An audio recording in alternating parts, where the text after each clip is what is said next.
In today's video, I am going to teach you how to add a progress bar to a Wix form.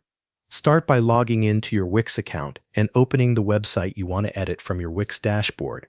Once the site loads, click Design Site to open the editor. At the top of the editor, find Dev Mode and click it. Then select Turn on Dev Mode to enable Velo on your site. This gives you access to the tools needed to add interactive elements like a progress bar. Next, go to the left toolbar and click Add Elements. In the panel that opens, look for the Interactive category and open it. Inside that section, expand Indicators. You will see the progress bar element there. Drag the progress bar onto your page. Once the progress bar is on the page, move it into the position where you want it to appear. Place it in a location that fits your form layout and is easy for visitors to notice as they move through the page. After that, click the progress bar to select it, then click Settings.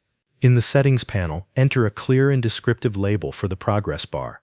This is important because it helps visitors understand what the bar is tracking, and it also improves accessibility for screen readers. Then choose how the progress bar should display its value. You can set it to use a dynamic value if the progress should change based on activity or form completion.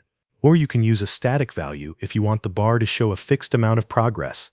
Select the option that matches the way you want the progress bar to behave on your site.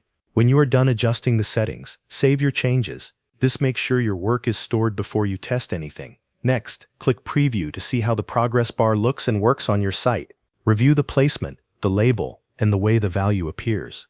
If needed, go back and make small adjustments until everything looks right. Once you are satisfied with the result, click Publish to make the changes live on your website. Your visitors will then be able to see the progress bar on the published version of the page. Thanks for watching. That covers everything you need to know.